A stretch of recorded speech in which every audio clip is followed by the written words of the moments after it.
প্রিয় শিক্ষার্থীবৃন্দ,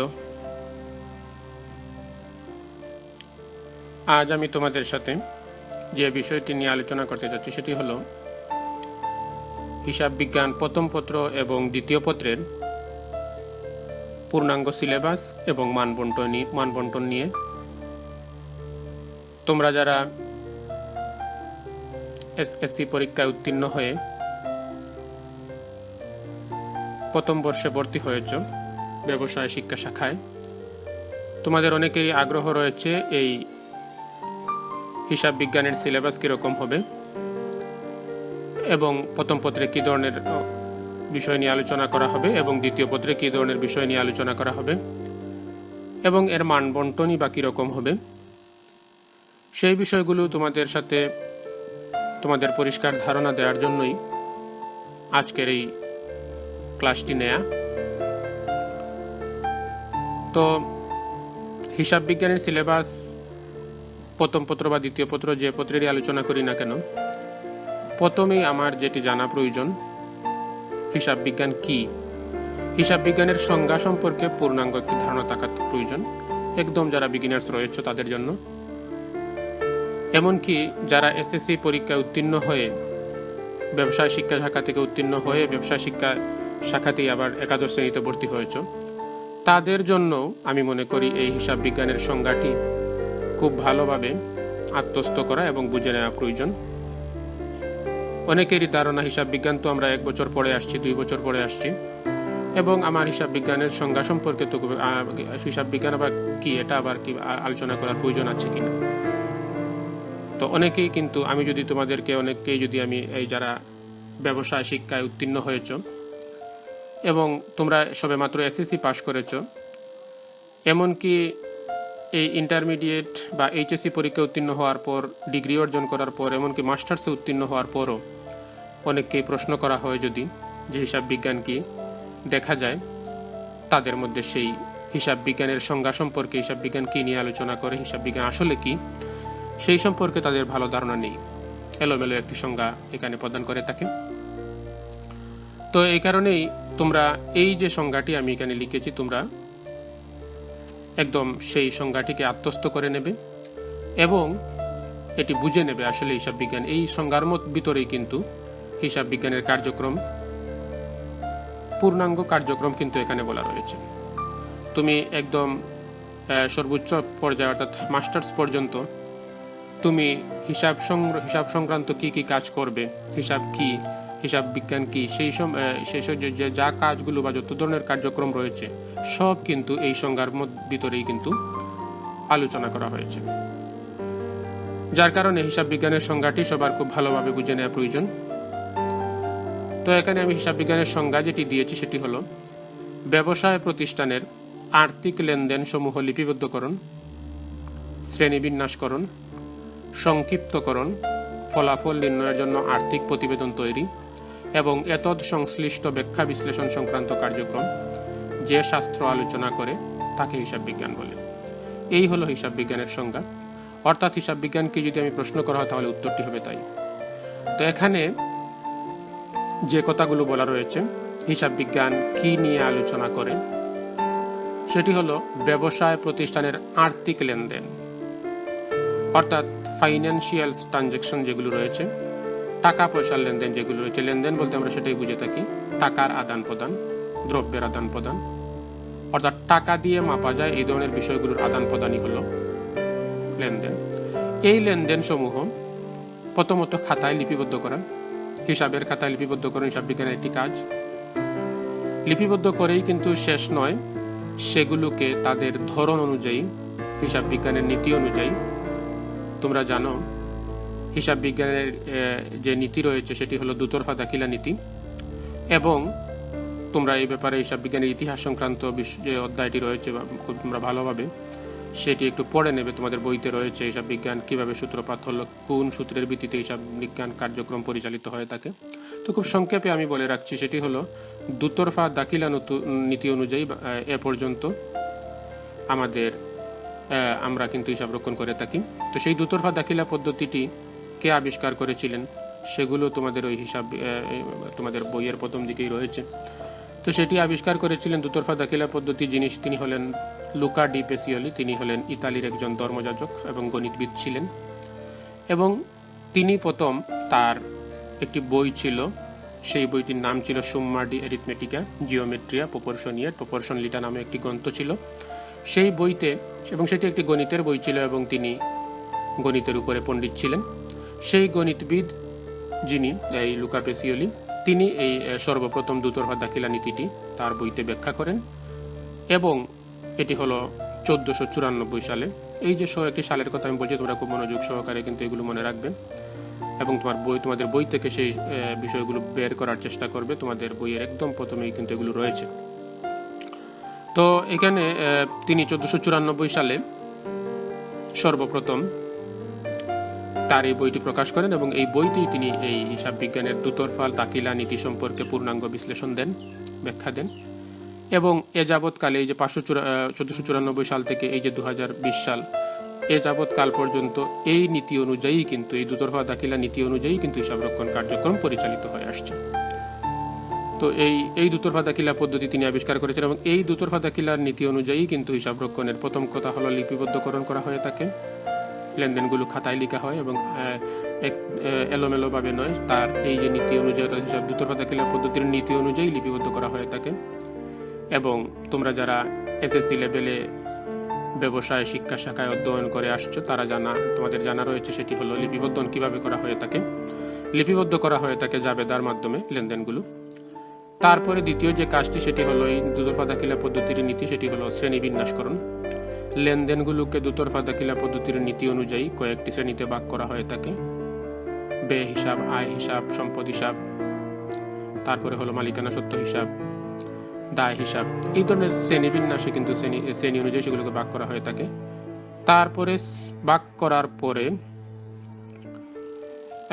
সেগুলোকে শ্রেণীবিন্যাস অনুযায়ী ভাগ করে সেগুলোকে নির্দিষ্ট শিরোনাম দিয়ে আলাদা আলাদা খতিয়ানে স্থানান্তর করা হয়ে থাকে, সেটি হলো খতিয়ান। এবং তৃতীয় যে অংশটি রয়েছে সেটি হলো সংক্ষিপ্তকরণ। সেই রক্ষিত হিসাবের বইকে, বিশাল হিসাবের খাতাকে আমরা যদি সংক্ষেপে নিয়ে আসি একটি পাতার ভিতরে, সেটি হলো সংক্ষিপ্তকরণ। এবং সেখানে কি হবে, সেটি একটি রেওয়া মিল তৈরি করা হবে। তোমরা যারা নতুন যারা হিসাব বিজ্ঞান সম্পর্কে এই প্রথমই অবহিত হচ্ছ, তাদের এ ব্যাপারে বুঝতে পারবে না। তোমরা যারা এর আগে করে আসো তাদের অবশ্য জানা রয়েছে কিছু। সেটি হলো সংক্ষিপ্তকরণ হলো রেওয়া মিল, অর্থাৎ রেওয়া মিলের মাধ্যমে হিসাবগুলোকে সংক্ষিপ্ত করে একটি পাতায় নিয়ে আসা হয়। এবং সবশেষ যে কাজটি হলো ফলাফল নির্ণয়ের জন্য আর্থিক প্রতিবেদন তৈরি করা, এবং এটাই হলো হিসাব বিজ্ঞানের মূল কাজ। খাতায় লিখলাম বা শ্রেণীবিন্যাস করলাম বা সংক্ষিপ্ত করলাম, এগুলা থেকে আসলে প্রতিষ্ঠানের পূর্ণাঙ্গ ফলাফল জানা যাবে না। ফলাফল নির্ণয়ের জন্য আলাদা প্রতিবেদন তৈরি করতে হবে। সেই প্রতিবেদনের মাধ্যমেই প্রতিষ্ঠানের লাভ ক্ষতি নির্ণয় করা হয়ে থাকে, এবং লাভ ক্ষতি নির্ণয় করে এবং প্রতিষ্ঠানের আর্থিক অবস্থা জানার জন্য আরও কিছু স্টেটমেন্ট রয়েছে, সেগুলো তৈরি করা হয়। এই কাজটি করা হয়ে থাকে, এবং এই সংক্রান্ত ব্যাখ্যা বিশ্লেষণ সংক্রান্ত কার্যক্রমকে যে শাস্ত্র নিয়ে আলোচনা করে তাকে হিসাব বিজ্ঞান। সবশেষে যে কথাটি বলা হচ্ছে সেটি হলো এই প্রতিবেদনটা তৈরি পর্যন্ত গেলাম, তারপরে আবার এই সংক্রান্ত ব্যাখ্যা বিশ্লেষণ হলো যে হিসাবের যে রক্ষিত হিসাবগুলো আমরা যে লেনদেনগুলো করেছি এবং তার ভিত্তিতে যে ফলাফলটি নির্ণয় করা হয়েছে বা যে হিসাব তথ্যগুলো রয়েছে সেগুলোকে ব্যাখ্যা বিশ্লেষণ করা। প্রতিষ্ঠানের মুনাফা কতটুকু হয়েছে এবং কি কারণে মুনাফা হ্রাস পেয়েছে, কোথায় হ্রাস করলে মুনাফা বৃদ্ধি পাবে, অনেক কিছু রয়েছে। একদম উচ্চতর লেভেল পর্যন্ত তোমরা যারা পরবর্তী সময়ে এই বিষয়ে লেখাপড়া করবে হিসাব বিজ্ঞানের উপরে, তারা কিন্তু জানবে আসলে অনেক কাজ, অনেক ব্যাখ্যা বিশ্লেষণ কিন্তু হিসাব বিজ্ঞানের মাধ্যমে রয়েছে। তো সেইগুলি হলো হিসাব বিজ্ঞানের মূল কাজ। এই হলো মোটামুটি হিসাব বিজ্ঞানের আসলে সংজ্ঞা। প্রথমত হিসাবগুলো লিপিবদ্ধ করা, সেগুলোকে শ্রেণীবিন্যাস করা নীতি অনুযায়ী, তারপরে সংক্ষিপ্ত করে নিয়ে আসা, আর ফলাফল নির্ণয়ের জন্য প্রতিবেদনটি তৈরি করা, এবং এই সংক্রান্ত অনেক ব্যাখ্যা বিশ্লেষণ যেগুলো রয়েছে সেগুলো করা। এই সব শাস্ত্র, এই যে শাস্ত্রটি এই বিষয় নিয়ে আলোচনা করে, এগুলো নিয়ে আলোচনা করে, তাকে হিসাব বিজ্ঞান বলা হয়ে থাকে। তো তোমরা এই সংজ্ঞাটি সবার মুখস্থ থাকতে হবে এবং সেটি বুঝে নিতে হবে আসলে। এবং এটা যদি বুঝতে পারো তোমরা, তাহলে হিসাব বিজ্ঞানের কার্যক্রম সম্পর্কে, হিসাব বিজ্ঞানের আওতা সম্পর্কে একটি ওভারঅল ধারণা তোমরা পেয়ে যাবে। তো আমি আজকের মূলত যে ক্লাসটি আমি নিতে চাচ্ছিলাম সেটি হলো হিসাব বিজ্ঞানের সিলেবাসের উপরে। তোমাদের উচ্চ মাধ্যমিক পর্যায়ে বা এইচএসসি লেভেলে একাদশ এবং দ্বাদশ শ্রেণীতে দুটি পত্র রয়েছে হিসাব বিজ্ঞানের, প্রথম পত্র এবং দ্বিতীয় পত্র। তোমরা এসএসসি লেভেলে যেগুলো করে আসছো সেগুলো একটাই পত্র ছিল, হিসাব বিজ্ঞান নামে একটাই পত্র ছিল, এখানে আলাদা প্রথম পত্র বা দ্বিতীয় পত্র এরকম কোনো কিছু ছিল না। তো সেই গণ্ডি থেকে এখন তোমরা যে এইখানে যে কলেজ লেভেলে একাদশ শ্রেণীতে ভর্তি হয়েছো, এবং একাদশ এবং দ্বাদশ এই দুই শ্রেণীতে তোমরা যে হিসাব বিজ্ঞানের উপরে যে পাঠ্যক্রমগুলো শিখবে সেগুলো হলো দুই অধ্যায়ে রয়েছে, অর্থাৎ দুটি পত্রে রয়েছে, অর্থাৎ প্রথম পত্র এবং দ্বিতীয় পত্র। এই দুই পত্রে তোমাদের পূর্ণাঙ্গ সিলেবাসটি ডিজাইন করা হয়েছে। তো হিসাব বিজ্ঞানের প্রথম পত্রে কি রয়েছে এবং হিসাব বিজ্ঞানের প্রথম পত্রের মান বন্টন কি, এগুলো নিশ্চয়ই আমাদের একটু ধারণা থাকা দরকার। তো সেটাই আমি আসলে আজকে আলোচনা করব। তো হিসাব বিজ্ঞানের প্রথম পত্রের যে সিলেবাসটি রয়েছে সেটি হলো, আমি একটু দেখাচ্ছি তোমাদেরকে, এই হলো হিসাব বিজ্ঞানের প্রথম পত্রের সিলেবাস, পাঠ্যসূচি যেটি, সেই হলো পাঠ্যসূচি। এবং আমি এগুলো নিয়ে এই যে বিস্তারিত লেখা রয়েছে সেগুলো আমি আলোচনা করছি না, আমি যে এইখানে শুধু এগুলো বলবো, প্রথম অধ্যায়ে কি রয়েছে, দ্বিতীয় অধ্যায়ে কি রয়েছে, এভাবে তোমাদের 10টি অধ্যায় রয়েছে, দশম অধ্যায় পর্যন্ত। এই 10টি অধ্যায়ে কি কি থাকবে সেগুলো খুব সংক্ষেপে আমি আলোচনা করব, এবং এই পরবর্তীতে এটার শেষ হলে পরে আমি মান বন্টনটি তোমাদেরকে দেখাবো, যে প্রথম পত্রের মান বন্টন কি, অর্থাৎ পরীক্ষায় কিভাবে প্রশ্ন আসে এবং কত মার্কের আনসার করতে হয়, বহু নির্বাচনী এর উপরে কি ধরনের কতগুলো প্রশ্ন থাকে এবং সৃজনশীল কতগুলো প্রশ্ন থাকে এবং কতগুলো আনসার করতে হয়, সেগুলোই কিন্তু আমি এখানে আলোচনা করব। তো এখানে হলো প্রথম অধ্যায় যেটি রয়েছে সেটা হলো হিসাব বিজ্ঞান পরিচিতি, অর্থাৎ এই অধ্যায় থেকে তুমি জানবে হিসাব বিজ্ঞানের সংজ্ঞা, হিসাব বিজ্ঞানের উদ্দেশ্য, এই যেখানে যা রয়েছে সব, প্রয়োজনীয়তা, হিসাব তত্ত্বের ব্যবহারকারী, লেনদেন এর বৈশিষ্ট্য। তোমরা যারা এসএসসি লেভেলে তোমরা পড়ে আসছো, যারা এসএসসি লেভেলে যাদের রয়েছে সেটি কিন্তু তোমরা জানো যে আসলে লেনদেনের একটি অধ্যায় ছিল, তারপরে এইখানে হিসাবের শ্রেণী বিভাগের উপরে বা হিসাবের উপর আলাদা অধ্যায় ছিল। তো এখানে কিন্তু এরকম নয়, এই পরিচিতি অধ্যায়ের ভিতরে তোমাদের অনেক কিছু শিখে নিতে হবে, লেনদেনটাও এখানে চিনতে হবে, লেনদেনের বৈশিষ্ট্যগুলো চিনতে হবে। তো এখানে রয়েছে এগুলো। তো এখানে এই অধ্যায়ে কিন্তু এই অনেকটা বলা যেতে পারে আমরা যে পড়ে আসছি যে তোমাদের এসএসসি লেভেলের যে বইটি ছিল তার থেকে অনেক বেশি কিন্তু এই অধ্যায়ে কিন্তু অনেকগুলো বলা যেতে পারে, 2-3টি অধ্যায় কিন্তু বা 3-4টি অধ্যায় কিন্তু এখানে একটি অধ্যায়ের ভিতরে রয়েছে। তো এই হলো প্রথম অধ্যায় হিসাব বিজ্ঞানের পরিচিতি। দ্বিতীয় অধ্যায় যেটি হবে হিসাবের বইসমূহ, কি কি বই রাখা হয়ে থাকে হিসাব বই, হিসাব বিজ্ঞানে হিসাব সংক্রান্ত কার্যক্রমে, সেটি কিন্তু এখানে রয়েছে হিসাবের বইসমূহের মধ্যে। এখানে দুতরফা দাখিলা পদ্ধতির ধারণা আলোচনা করা হবে, কিছুক্ষণ আগে আমি যেটি বলছিলাম, ডাবল এন্ট্রি সিস্টেম বা দুতরফা দাখিলা পদ্ধতি, যেটিতে আবিষ্কার করেছিলেন লুকা পেসিওলি। সেই লুকা পেসিওলির আবিষ্কৃত দুতরফা দাখিলা পদ্ধতি সংক্রান্ত এখানে আলোচনা রয়েছে। তারপরে হিসাবের ডেবিট ক্রেডিট নির্ণয়টি রয়েছে, এটাই হলো মূল কাজ, হিসাব বিজ্ঞানের ডেবিট ক্রেডিট নির্ণয়। এবং ডেবিট কি ক্রেডিট কি সেগুলো যারা একদম নতুন তাদের অনেকেরই একটু সমস্যা হবে বুঝতে, কারণ হিসাব বিজ্ঞানের ডেবিট ক্রেডিটটা নির্ণয় করার জন্য দুতরফা দাখিলা পদ্ধতি অধ্যায়ে আলোচনা করা হয়েছে। তো যাই হোক, আমরা এখানে আসলে ডেবিট ক্রেডিট নিয়ে আলোচনা করলে আমাদের ডিউরেশনটি বেশি হয়ে যাবে। মূলত যে কাজটি আমি আজকের জন্য প্রয়োজন সেটি হলো আমি সিলেবাসটি সম্পর্কে তোমাদের ধারণা দিতে চাই। তো এখানে দ্বিতীয় অধ্যায়ে রয়েছে হিসাবের বইসমূহ, এখানে রয়েছে দুতরফা দাখিলা পদ্ধতির ধারণা, ডেবিট ক্রেডিট নির্ণয়, জাবেদা করা, এই যে এখানে জাবেদা করতে হবে, প্রস্তুত করতে হবে। তারপরে নগদান বইও কিন্তু এই অধ্যায়ের ভিতরে রয়েছে, ক্রয় জাবেদা রয়েছে, বিক্রয় জাবেদা রয়েছে, ক্রয় ফেরত জাবেদা রয়েছে, বিক্রয় ফেরত জাবেদা রয়েছে। তোমরা যারা এসএসসি লেভেলে করে আসছো অনেকগুলো অধ্যায় কিন্তু তোমরা এই যে মাত্র একটি অধ্যায়ের ভিতরে কিন্তু করতে হবে। তারপরে এখানে 1 গড়া নগদান বই, 2 গড়া নগদান বই, 3 গড়া নগদান বই, খুচরা নগদান বই, তারপরে নগদ প্রাপ্তি জাবেদা, নগদ প্রদান জাবেদা, হিসাবের চূড়ান্ত বা খতিয়ানের ধারণা, খতিয়ান মুক্তিকরণ, হিসাবের উদ্বৃত্ত নিয়ম, দেখো অনেকগুলো বিষয়। তাহলে এই দুটি অধ্যায় বলতে গেলে আসলে এসএসসি লেভেলের যে কাজগুলো মূলত তোমাদের শেষ। তো বোঝা গেল আসলে অনেক বিস্তৃত বিষয়, যদিও অধ্যায় মাত্র 10টি, কিন্তু এই 10টি অধ্যায়ের ভিতরে আসলে অনেক বিস্তৃত আলোচনা রয়েছে। এবং আসলে বলতে গেলে 2টি অধ্যায়ের ভিতরেই কিন্তু তোমাদের এসএসসি লেভেলে যা পড়ে আসছো তার সিলেবাস শেষ। এরপরে যা আসলে বলতে গেলে সবগুলোই কিন্তু আসলে বলা যেতে পারে পরবর্তী কাজ। তো এখানে আরেকটি অধ্যায় পরবর্তীতে, তৃতীয় অধ্যায় যেটি রয়েছে সেটিতে হলো ব্যাংক সমন্বয় বিবরণী। এটি একটি নতুন বিষয়, তোমাদের আগের থেকে কোনো ধারণা এটার উপরে নেই। ব্যাংক সমন্বয় বিবরণী, এটা আসলে ব্যাংকের সাথে আমাদের নগদান ব্যালেন্সের উদ্বৃত্ত মিলানোর একটি বিবরণী তৈরি করা হয়ে থাকে। তো এটা যখন আমরা অধ্যায়ে যাব তখন তোমাদের সাথে আলোচনা করব। তারপরে রেওয়ামিলে অনেকের কিছু ধারণা রয়েছে যারা আগে পড়ে আসছো তাদের। রেওয়ামিল হলো হিসাবের এই যে সংক্ষিপ্তকরণ যে কাজটি ছিল, আমরা কিছুক্ষণ আগে সংজ্ঞায় যেটি দেখিয়েছিলাম সংক্ষিপ্তকরণ, সেই সংক্ষিপ্তকরণ করা হয়ে থাকে রেওয়ামিলের মাধ্যমে। তো সেই রেওয়ামিল কি? রেওয়ামিল মূলত হিসাবের যে খতিয়ানের উদ্বৃত্তগুলো রয়েছে সেগুলোর তালিকা তৈরি করা উদ্বৃত্তগুলোর, এবং এখানে হিসাবের গাণিতিক শুদ্ধতা পরীক্ষার জন্য এই তালিকাটি তৈরি করা হয়ে থাকে, এবং দুতরফা দাখিলা পদ্ধতিতে হিসাব সংরক্ষণ করার কারণে রেওয়ামিলের উভয় দিক মিলে যায়। তো এতটুকু এই ব্যাপারে আলোচনা, আসলে খুব একটা বেশি আলোচনা করার সুযোগ নেই, তোমরা এগুলো আমরা ধীরে ধীরে শিখবো। তারপরে হলো হিসাবের বিজ্ঞানের নীতিমালা। এই অধ্যায়ে আসলে এই অধ্যায়ে কিন্তু অঙ্ক রয়েছে, বা এই অধ্যায়ে অঙ্ক রয়েছে, এখানে অঙ্ক নেই। হিসাব বিজ্ঞানের নীতিমালা, হিসাব বিজ্ঞান কোন নীতিতে পরিচালিত হয়ে থাকে, হিসাব বিজ্ঞানের কিছু নীতি রয়েছে, কিছু প্রথা রয়েছে, কিছু প্রিন্সিপলস রয়েছে, সেই নীতিগুলো বা প্রথাগুলো সম্পর্কে আলোচনা করা হয়ে থাকে এখানে। এখানে কিছু হিসাব বিজ্ঞানের ধারণা নিতে, হিসাব বিজ্ঞানের পূর্ণাঙ্গ নীতি সম্পর্কে একটি ধারণা তোমরা পাবে। তো এখানে আসলে কোনো অঙ্ক নেই, এই হলো একটি অধ্যায়। তারপরে হলো ষষ্ঠ অধ্যায়, এখানে প্রাপ্য হিসাব সমূহের হিসাব রক্ষণ, এটি একটি গুরুত্বপূর্ণ অধ্যায়। এখানে প্রাপ্য হিসাব যেটি রয়েছে, আমরা যে প্রাপ্য হিসাব কি, দেনাদার, তোমরা যারা আগে করে আসো তোমরা জানো যে দেনাদার বা প্রাপ্য হিসাব কিভাবে সৃষ্টি হয়ে থাকে। আমরা একজন লোকের কাছে বাকিতে পণ্য বিক্রয় করে থাকি, এই বাকিতে বিক্রয় করার পর থেকেই তার সাথে আমার যে সম্পর্ক সৃষ্টি হয় সেটি হলো সে আমাকে টাকা দেবে, এরকম একটি অবস্থা, সেটাই আমার প্রাপ্য হিসাব।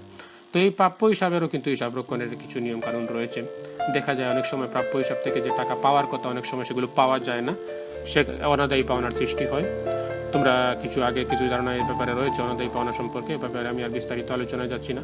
তো সেই প্রাপ্য হিসাবের হিসাব সংরক্ষণ সম্পর্কে কিন্তু এখানে রয়েছে, এবং অনাদায়ী পাওনা সৃষ্টি কিভাবে হয়, কত পার্সেন্ট সঞ্চিতি রাখতে হয়, এইগুলো কিন্তু এখানে রয়েছে।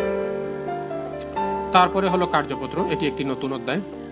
তোমরা একদমই এটার উপরে ধারণা নেই, এবং একটি অত্যন্ত উচ্চতর লেভেলের কাজ বলতে গেলে।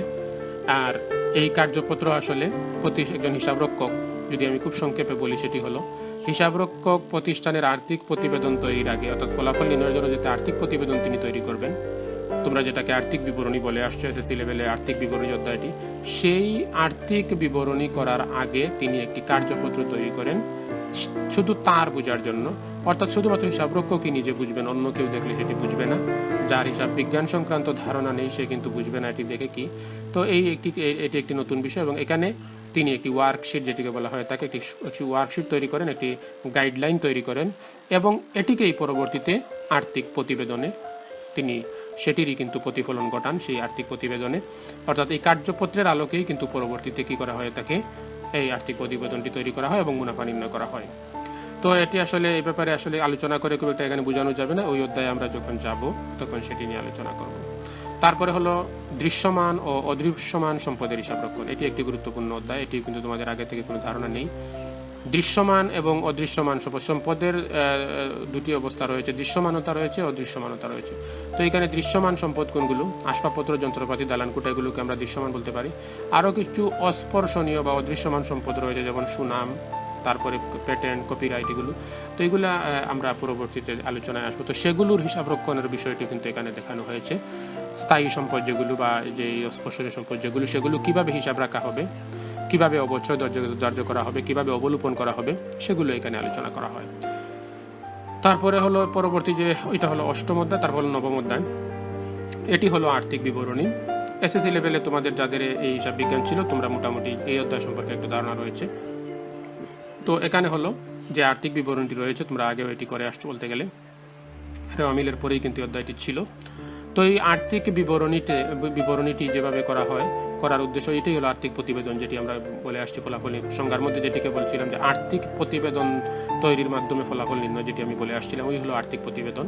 তো এখানে প্রতিষ্ঠানের এবং এখানে যে আর্থিক বিবরণী অধ্যায়টি আলোচনা হবে সেটি হলো মূলত এক মালিকানা কারবারের আর্থিক বিবরণী, এবং এই অধ্যায়টি তোমাদের জন্য অত্যন্ত গুরুত্বপূর্ণ, কারণ এই অধ্যায় থেকে দুটি প্রশ্ন থাকে, এবং আমি কিছুক্ষণ পর যখন তোমাদের মান বন্টন সম্পর্কে আলোচনা করব সেখানে এই ব্যাপারে আলোচনা করব। সেটি হলো আর্থিক বিবরণী অধ্যায়ে দুটি প্রশ্ন থাকে এবং দুটিরই কিন্তু আনসার করতে হয়, এবং এটি দিয়েই তোমাদের সৃজনশীল প্রশ্নের শুরুটা হয়ে থাকে। এই দুটি প্রশ্ন 1 এবং 2, 1 নম্বর প্রশ্নেও থাকে একটি আর্থিক বিবরণী, সেটি হলো এক মালিকানা কারবারের আর্থিক বিবরণী, আর দ্বিতীয় অংশে তাকে হলো আরেকটি 2 নম্বর যে প্রশ্ন, সেটিতে তাকে আর্থিক বিবরণী, সেটি হলো এক মালিকানা কারবার আর্থিক বিবরণী। এই 10 মার্কের আনসার তোমাকে কিন্তু এই অধ্যায় থেকেই করতে হবে। সব শেষ যে অধ্যায়টি সেটি হলো একতরফা দাখিলা পদ্ধতি। আমরা এই অধ্যায় সম্পর্কে তোমাদের খুব একটা ধারণা নেই, বা কিছু একটা আলোচনা হয়তো আমরা কিছু করেছি, এসএসসি লেভেল এটি ছিল। তো সেটি হলো একতরফা দাখিলা পদ্ধতি হলো যে হিসাবরক্ষণ পদ্ধতিতে দুতরফা দাখিলা পদ্ধতির নীতিসমূহ পূর্ণাঙ্গভাবে অনুসরণ করা হয় না, সেই পদ্ধতির হিসাবরক্ষণকেই বলা হয় তাকে একতরফা দাখিলা পদ্ধতি। এবং এটি একটি অবৈজ্ঞানিক পদ্ধতি, তবে হিসাবরক্ষণের ক্ষেত্রে এটি একটি গুরুত্বপূর্ণ পদ্ধতি, এবং এর দ্বারাও কিন্তু প্রতিষ্ঠানের আর্থিক ফলাফল মোটামুটি নির্ণয় করা সম্ভব। তো আমরা ওই অধ্যায়ে যখন যাব তখন আলোচনা করব। তো এই হলো মোটামুটি প্রথম পত্রের সিলেবাস। এখানে 10টি অধ্যায় ছিল এবং এই 10টি অধ্যায়ে কিন্তু এইভাবে এই প্রশ্নগুলো থাকবে। তো আমি চলে যাচ্ছি এটার মান বন্টনে। এই হলো মান বন্টনে যেটি রয়েছে সেটি হলো বহু নির্বাচনী প্রশ্ন, প্রথমত 30 মার্কের। এই যে বলা হচ্ছে মান বন্টন 100 মার্ক, পূর্ণমান কিন্তু 100। এটা হলো প্রথম পত্রের মান বন্টন। আর এখানে মোট 30টি প্রশ্ন থাকবে, 30টিরই উত্তর দিতে হবে। প্রতিটি প্রশ্নের মান 1 থাকবে। তোমরা এগুলো তো জানোই আগে থেকেই যে একটি প্রশ্নের জন্য 1 মার্ক থাকে, এবং এখানে 30টি প্রশ্নের আনসার করতে হয়, 30 মার্ক থাকে। এই হলো 30। তাহলে বহু নির্বাচনী অংশে গেল 30। তারপরে হলো সৃজনশীল অংশ। এই হলো সৃজনশীল প্রশ্ন 70 নম্বর। 30 নম্বর যদি ওইখানে চলে যায় তাহলে 100 এর মধ্যে 70 নম্বর থাকলে সেই 70 নম্বরের জন্য এই অংশগুলো আনসার করতে হবে। ওইখানে থাকবে 11টি প্রশ্ন, তার মধ্যে 60টি প্রশ্নের উত্তর দিতে হবে। তাহলে 7 × 70 হবে, অর্থাৎ 10 মার্ক করে যদি 10টা করে যদি 60টা হয় তাহলে 70 মার্ক হয়, তাহলে 100 হয়ে গেল। তো এই 11টি প্রশ্ন থাকবে, তার মধ্যে 60টি প্রশ্নের উত্তর দিতে হবে। প্রতিটি প্রশ্নের মান হবে 10 নম্বর। তবে এটির আবার দুটি অংশ থাকবে, ক অংশ, খ অংশ। ক অংশে থাকবে আর্থিক বিবরণী, 2টি প্রশ্ন থাকবে, যেটি একটু আগে আমি বলছিলাম। এই যে এই অধ্যায় থেকে এই আর্থিক বিবরণী, এই অধ্যায় থেকে তোমাকে 10 মার্কের 2টি প্রশ্ন, অর্থাৎ 20 মার্কের আনসার করতে হবে। এই যেটি বলা হচ্ছে এখানে আর্থিক বিবরণী 2টি প্রশ্ন থাকবে, 2টি প্রশ্নের উত্তর দেওয়া বাধ্যতামূলক। এই সিলেবাসটি সম্পর্কে তোমাদের ওই প্রথম দিন আমি প্রথম ক্লাস হিসাবে এগুলো আলোচনা করছি, কিন্তু তোমাদের অনেকেরই কিন্তু ধারণা থাকে না। একদম শেষ পর্যন্ত যখন এইচএসসি পরীক্ষা যখন একদম সন্নিকটে আসে, একদম শেষ দিনে অনেক সময় প্রশ্ন করে যে স্যার আমি কি এইখানে যে 11টি প্রশ্ন এখানে থাকবে, এই 11টা থেকে যে কোনো 60টি দিলেই কি হবে? আমি যদি আর্থিক বিবরণী না পারি তাহলে এগুলো বাদ দিয়ে কি আমি বাকিগুলো থেকে 60টি আনসার করতে পারবো? এই প্রশ্নটি করে থাকে অনেক ছাত্র, অনেকেই বোকার মতো এই প্রশ্নটি করে। কিন্তু আমি প্রথম দিনেই তোমাদেরকে বলে দিচ্ছি যে আসলে এখানে ক অংশে 2টি প্রশ্ন থাকে আর্থিক বিবরণী থেকে, এবং 2টি বাধ্যতামূলক। এখান থেকে প্রশ্নের আনসার না করে তুমি দ্বিতীয় অংশে যেতে পারবে না। তাহলে খ অংশ হলো বাকি যেগুলো রয়েছে সিলেবাসের বাকি অংশ থেকে, অর্থাৎ ওই যে আর্থিক বিবরণী তো এখান থেকে গেল, এই একটি অধ্যায় থেকে 2টি প্রশ্ন চলে গেল। এই যে আর্থিক বিবরণী, এখান থেকে 2টি প্রশ্ন চলে গেল। আর বাকি যতগুলো রয়েছে এটা থেকে শুরু করি 10 নম্বর অধ্যায়, 8 নম্বর অধ্যায়, 7 নম্বর, 9 নম্বর যতগুলো ছিল, এই সবগুলো থেকে থাকবে আরো 9টি প্রশ্ন। 2টি তো চলে গেল এখানে, তাহলে বাকি 9টি প্রশ্ন থাকবে এবং যে কোনো 5টির উত্তর করতে হবে। তাই এখান থেকে পেলাম 5টি, আর এখান থেকে পেলাম 2টি। এই 5টি এবং 2টি মিলে 60টি হবে। এখন যদি আমি ওই অংশ থেকে আনসার করতে না পারি, আর আমি যদি 9টি থেকে 60টি দিয়ে দিই, আমার কিন্তু হবে না। আমি যদি এই 2টি প্রশ্নের আনসার দিতে না পারি তাহলে আমার এই 2টি প্রশ্ন টোটালি বাদ দিতে হবে, এবং আমাকে 5টি প্রশ্নের উত্তর করার মতো সুযোগ থাকবে পরবর্তী অংশ থেকে। তো এটি কিন্তু তোমাদের একদম প্রথম দিন হিসেবে প্রথম থেকেই কিন্তু ধারণা থাকা প্রয়োজন। এবং এসএসসি লেভেলেও কিন্তু একইভাবেই তোমরা আসলে প্রথম পদে যে হিসাব বিজ্ঞান ছিল ওইভাবেই আনসার করে আসছো, এবং এখনও তার খুব একটা ব্যতিক্রম নেই, একই রকমেরই। তো হলো 2টি প্রশ্ন গেল আর্থিক বিবরণী থেকে, এবং বাকিগুলো থেকে 9টি থাকবে। 9টি থাকলে এখান থেকে তোমাকে 5টি দিলে তোমার 7টি প্রশ্ন হয়ে যাবে। এই হলো 2টি অংশ শেষ। আর এখানে আর কোনো কিছু বলার নেই। তাহলে এই যে 70 এবং এখানে 70 হবে, এবং এই 30 এবং 70 মিলে হলো 100। আর একটি বিষয়, এটা তোমাদের 3টি কিন্তু প্রশ্ন যেটি রয়েছে সেটি সৃজনশীল। এখানে একটি বিষয় হলো হিসাব বিজ্ঞান বিষয়ের সব সৃজনশীল প্রশ্ন গাণিতিক কিংবা প্রায়োগিক সমস্যা সমাধান সংক্রান্ত হবে। এটা একটু বিষয় জেনে রাখতে পারো যে তোমাদের অঙ্কগুলো কিন্তু তোমাদের যে হিসাব বিজ্ঞানের সমস্যাগুলো আসলে কোনো ধরনের থাকবে না, অর্থাৎ এখান থেকে কোনো থিওরিক্যাল যেটাকে আমরা বলে থাকি, অর্থাৎ বর্ণনামূলক কোনো প্রশ্ন আসলে থাকে না। এখানে সবগুলোই আসলে বলতে গেলে থাকে কি প্রায়োগিক অঙ্ক, অর্থাৎ অঙ্ক দিয়ে এই প্রশ্নগুলো থাকে, এবং এই অঙ্কগুলোই কিন্তু এখানে করা হয়, এবং এর 3টি অংশ থাকে প্রতিটি প্রশ্নে। তোমরা জানো সৃজনশীল প্রশ্ন মানে আসলে ক, খ, গ, ঘ এরকম 4টি, তবে হিসাব বিজ্ঞানের ক্ষেত্রে 3টি। একটি থাকে ক, এই অংশে থাকে 2 মার্ক, খতে থাকে হলো 4 মার্ক, এবং গতে থাকে 4 মার্ক। এই 4, 4, 8 আর 2, 10 এইভাবে প্রশ্নগুলো ডিজাইন করা হয়ে থাকে। তাহলে আমরা একটি বিষয় জানলাম, সেটি হলো ক, খ, গ, ঘ হবে না, আসলে ক, খ এবং গ এই 3টি প্রশ্নই কিন্তু তোমার প্রত্যেকটি 10 মার্কের প্রশ্নে থাকবে। তো আমি চলে যাব দ্বিতীয় হিসাব বিজ্ঞান দ্বিতীয় পত্রে। এই হলো হিসাব বিজ্ঞান দ্বিতীয় পত্রের পাঠ্যসূচি। হিসাব বিজ্ঞান দ্বিতীয় পত্রের যে প্রথম অধ্যায়টি রয়েছে সেটি হলো এইখানে এই অধ্যায়ে এই যে দ্বিতীয় পত্রে তোমাদের যারা এসএসসি লেভেলে করে আসছো বা যে হিসাব বিজ্ঞান সংক্রান্ত যারা যাই পড়েছো কিন্তু কোনো ধারণা এই অধ্যায়ে নেই, অর্থাৎ সম্পূর্ণ নতুন বিষয়গুলো এখানে রয়েছে বলতে গেলে। এখানে অব্যবসায়ী প্রতিষ্ঠানের হিসাব, এখানে অব্যবসায়ী প্রতিষ্ঠান কি প্রথম অধ্যায় থাকবে অব্যবসায়ী প্রতিষ্ঠানের হিসাব। আর অব্যবসায়ী প্রতিষ্ঠান কি, যে ধরনের যে ব্যবসা প্রতিষ্ঠান ব্যবসা করার উদ্দেশ্যে প্রতিষ্ঠিত না হয়ে সাধারণত সামাজিক কল্যাণের জন্য হয়, যেমন ক্লাব সমিতি, যেগুলো এই সমিতির হিসাবরক্ষণ ক্লাবের হিসাবরক্ষণ কীভাবে করা হয় সেটি হলো ব্যবসায়ী প্রতিষ্ঠানের হিসাব দিয়ে এই অধ্যায় থেকে তোমরা জানবে। এটি একটি অধ্যায়। তারপরে অংশীদারি ব্যবসা, দ্বিতীয় অধ্যায় রয়েছে অংশীদারি ব্যবসায়ের হিসাব।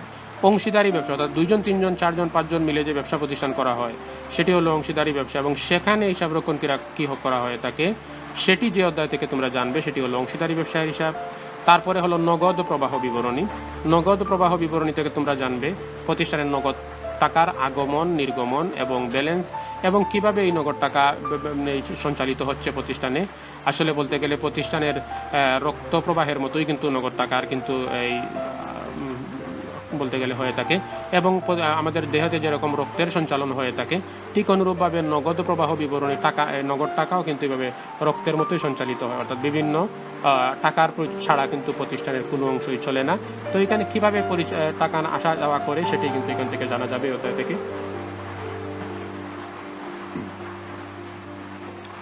এই হলো তৃতীয় অধ্যায়। চতুর্থ অধ্যায় তোমরা জানবে যৌথ মূলধনী কোম্পানির মূলধন। এখানে শেয়ার বলে একটি বিষয় রয়েছে, যৌথ মূলধনী কোম্পানিতে শেয়ারের মাধ্যমে মূলধন সংগ্রহ করা হয়ে থাকে, তো সেটি তোমরা জানবে এই অধ্যায় থেকে। এই অধ্যায় থেকে শেয়ার মূলধন সম্পর্কে জানবে। তারপরে হলো আবার আরেকটি অধ্যায় রয়েছে যৌথ মূলধনী কোম্পানির উপরে, যৌথ মূলধনী কোম্পানির আর্থিক বিবরণী। আমরা কিছুক্ষণ আগে একটু আর্থিক বিবরণী আলোচনা করছিলাম, সেটি হলো এক মালিকানা কারবারের আর্থিক বিবরণী ছিল। তাহলে দ্বিতীয় পত্রেও কিন্তু তোমাদের একই ধরনের আর্থিক বিবরণী থাকবে। এই হলো যৌথ মূলধনী কোম্পানির আর্থিক বিবরণী, এবং তোমরা এই অধ্যায়টিকে খুব ভালোভাবে মার্ক করে রাখো। সেটি হলো এই অধ্যায় থেকেও তোমার কিন্তু এই যে প্রথম পত্রের মতো 2টি প্রশ্ন থাকবে। আগে যে প্রথম পত্রে যেরকম ছিল, এখানে দ্বিতীয় পত্রেও কিন্তু এইভাবে যৌথ মূলধনী কোম্পানির আর্থিক বিবরণী সংক্রান্ত অধ্যায় থেকে 2টি প্রশ্ন থাকবে।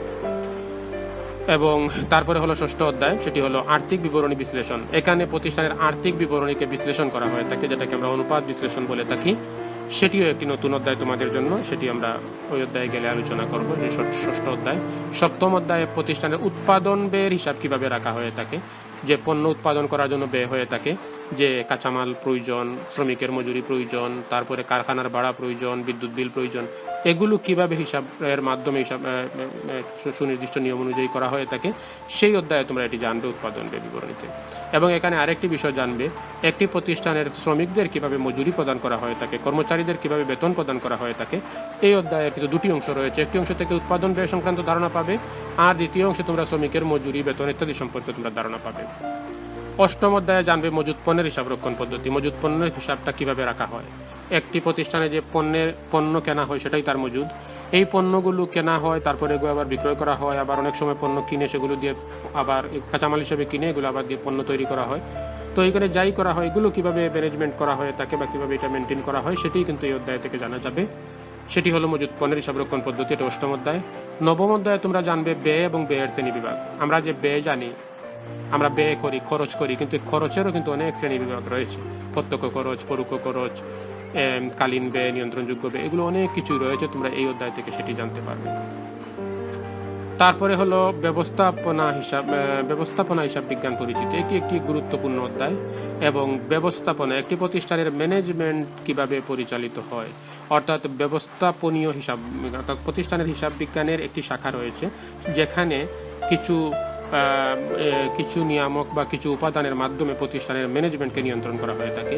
তো এগুলো আমরা প্রতিষ্ঠানের মুনাফা সংক্রান্ত ধারণা পাওয়া যায়, প্রতিষ্ঠানের পণ্য বিক্রয় সংক্রান্ত ধারণা পাওয়া যায়, প্রতিষ্ঠানের খরচ সম্পর্কে ধারণা পাওয়া যায়, অর্থাৎ প্রতিষ্ঠানের আয় ব্যয় এগুলোর অবস্থা জানা যায় এই অধ্যায়ের মাধ্যমে, এবং এটি একটি উচ্চতর লেভেলের আলোচনা এখানে আসলে রয়েছে। তো তোমরা এই অধ্যায় থেকেও জানবো। এগুলো মোটামুটি 10টি অধ্যায়। আগের প্রথম পত্রেও ছিল 10টি অধ্যায়, দ্বিতীয় পত্রেও 10টি অধ্যায়, এবং এই 10টি অধ্যায় তোমাদের কাছে অপরিচিত। এখানে কিন্তু যারা এসএসসি লেভেলে পড়ে আসছো তাদেরও কিন্তু এ ব্যাপারে কোনো ধারণা নেই। তো আমরা এগুলো ধীরে ধীরে আমরা তোমাদেরকে জানাবো। এই 10টা প্রথম পত্রেও ছিল 10টি, দ্বিতীয় পত্রেও 10টি, এবং মান বন্টন সম্পর্কে আমরা একটু দেখে নিই। এই হলো মান বন্টন, আগের মতোই আসলে বলতে গেলে। মোট 30টি প্রশ্ন থাকবে বহু নির্বাচনী, 30টিরই দিতে হবে উত্তর, এবং এক করে মার্ক, প্রতিটিতে 1 করে মার্ক থাকবে এবং 30 মার্ক হবে। এটা তো আর বলার প্রয়োজন পড়ে না। আর এই হলো মোটামুটি তার বহু নির্বাচনী আর সৃজনশীল অংশে কি থাকে, আগের মতোই 11টি প্রশ্ন থাকে, 60টি প্রশ্নের উত্তর দিতে হবে, প্রতিটি প্রশ্নের মান 10।